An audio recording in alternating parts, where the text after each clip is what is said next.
feel the difference between needing to do something and somebody else expecting me to do it. And now hear these words. They're our favorite words. It's the core, it's the key to so many wonderful things that are unfolding for all of you. Satisfaction comes from only one place, and that's having a desire and moving in the direction of it. So, for example, when a parent decides what a child needs to do you often notice how reluctant the child is to do it? And you know why? There's no satisfaction in doing what somebody else wants you to do. Satisfaction is only from moving in the direction of what you want to do. And that's the first thing that so many people do that sort of makes people lose their sense of who they are, is that they demand things of them. They tell them that they need to do this and they need to do that. You need to push through and you need to do it. And remember what our premise for all of this is? The amazing pleasure of non-resisted thought. The pleasure of non-resisted thought. So when you think about why you want something, wanting it and why, now as you move toward it, it's pleasing to you. It feels good to you.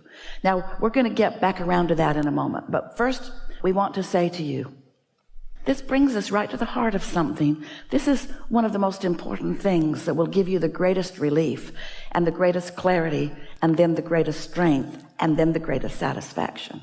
So just follow through with us on this just for a little bit. This inner being of yours that we've been talking about, this pure positive energy, larger part of you, who is always adoring you and always acknowledging your value, that's who you're wanting to tune to. You want to calibrate to your inner being who knows you, not to some disconnected person who's having a really hard time. It's an interesting thing. We hear people, often speakers, and they will stand on a stage, even in a crowd where there are many people who are on their side. But if there is a heckler or someone in disagreement, they say often, I don't know why I keep playing to the guy that I know doesn't like me. And we say, it's because there's this thing that humans do. It doesn't work well for you, but you keep doing it. We're hoping you get over it today. And that's where you want others to get you. Well, sometimes they're just not going to get you because they're on a different vibrational wavelength.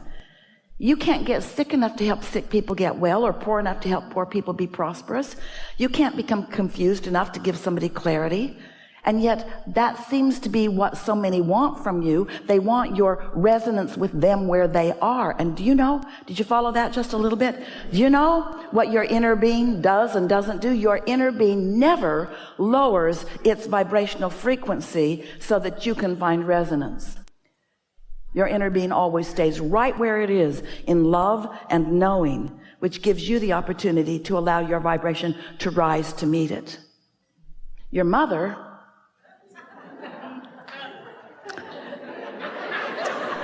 she moved around and she did you a disadvantage. She sided with you when you were complaining, and she sympathized with you when you were feeling sorry for yourself and those sorts of things. But your inner being does not. And so when you decide that you're going to reach for the way your inner being feels about the subject of your presentation, and that's not just going to be the dominant thing that you care about, it's really the only thing that you care about. You're going to be tuned in, tapped in, turned on, and you're going to be good at what you do, and you're going to deliver what you have to say, and you're going to love every minute of doing it because there's no resistance within you. You see what we're getting at? But in the minute that you turn your attention to what others think of you, oh, can you imagine?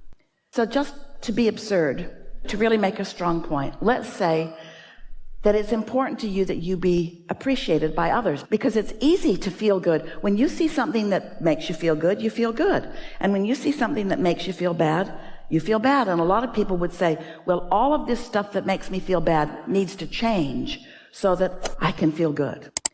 Really a conditional approach to life. It's ridiculous and it's impossible. It's like putting out an advertisement that reaches everyone on the internet that says, here's my picture and here's what I need from you should we meet. So scan the crowds as you move through life, and if you see me, here's my list. Carry it with you. Or you could just tune to your inner being In other words, the path of least resistance is just to be in love with who you are and be in love with everything the way your inner being is in love with everything.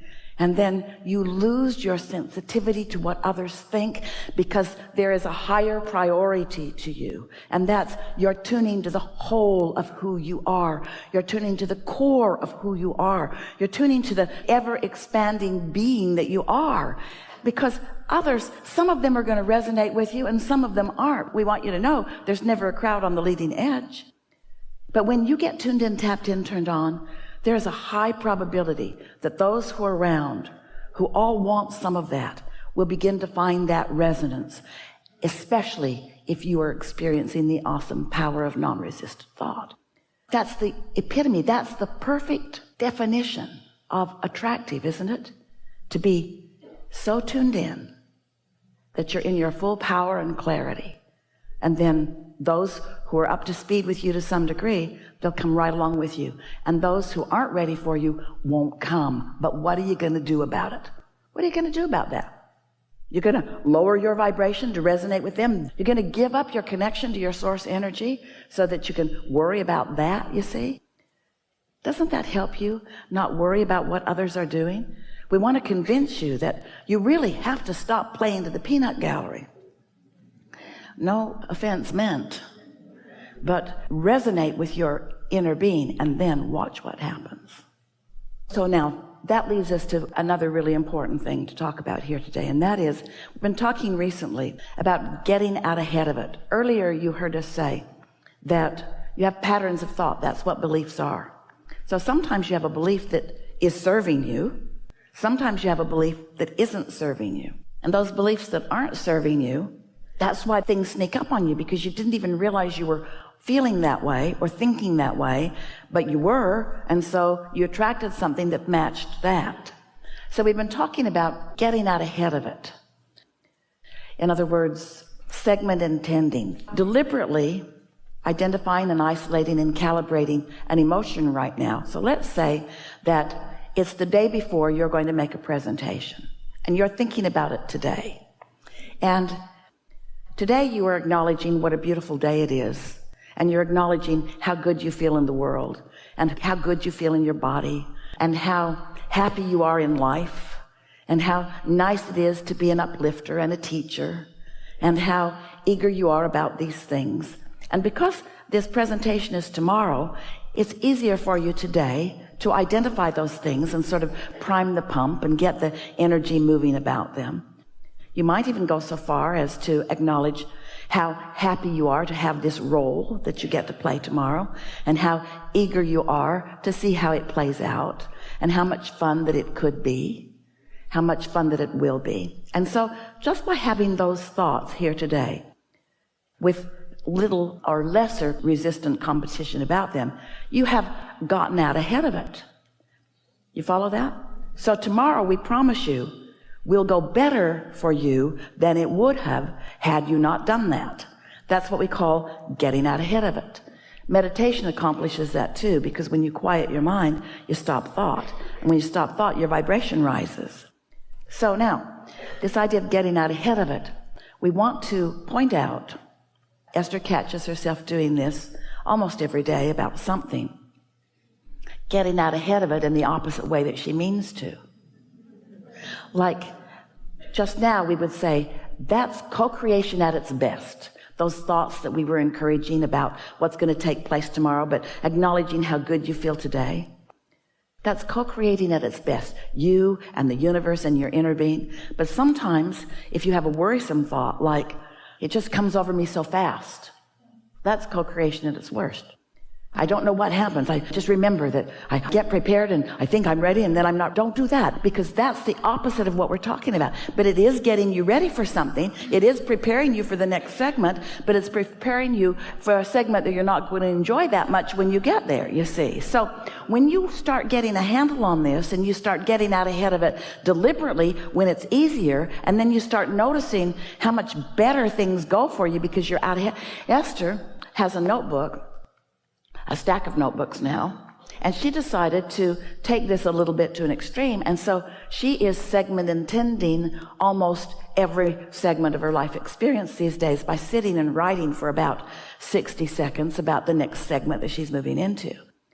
Back in the very early days, Jerry asked, Abraham, are there any laws of the universe or anything that if we could really get a handle on, it would help us to understand how all of this works? And we said, there's the law of attraction, and then we defined it. That which is likened to itself is drawn. You're a vibrational being, and as you emanate a signal, you will attract like to you. The second law we called the law of deliberate creation. That's where you think on purpose. You can do it by default. That's what most people do.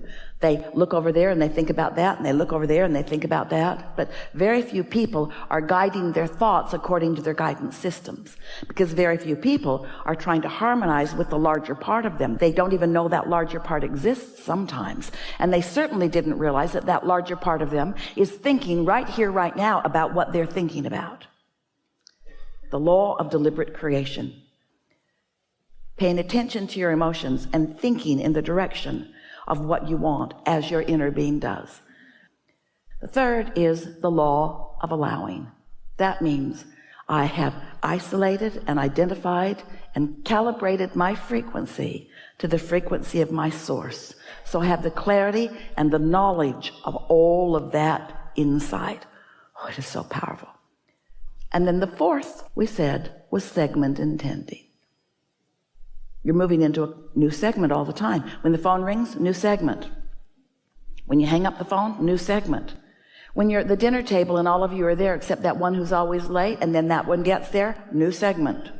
Constant new segments, new segments, new segments. And if you will stop and identify what you most want from this segment, you activate within yourself. You cause yourself to be one of the cooperative components that is already gathered. In other words, your inner being has already gathered cooperative components. Often you're the only holdout. But when you segment intend, often it causes you to be a cooperative component. So segment intending, Esther will write segment. Brush my teeth, put on my face, and comb my hair. That's her segment. Takes 30 minutes. Segment.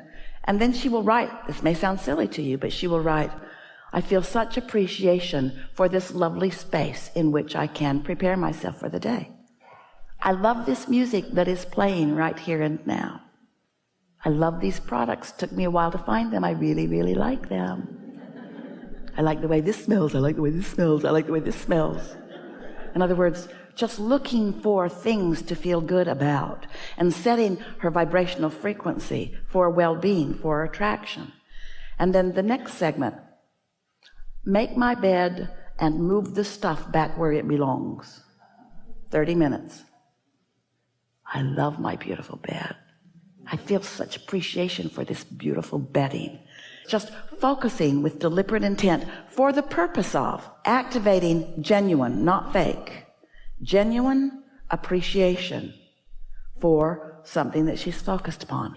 It gets that momentum going. Can you see what we're getting at? You spend a day identifying what you like about this and what you like about this and what you like about him and what you like about her and what you like about this, what you like about that. Pretty soon you've got a point of attraction going where the entire world seems like they got your memo. See me? When you see me, do this. It's like they got the memo. And those that are not a vibrational match to this pure positive energy stream that you've got going, they bounce off of you. It's like they're not even in the same world that you're in. While those that have components that match up with some of the things that you've got actively flowing through you come into your experience. It's so powerful. There's no homework. There's nothing that you need to do. There's nothing that you should do. Just be easy about this. Have as much fun as you can have and watch the good stuff roll into your experience. You understand this. There is great love here for you.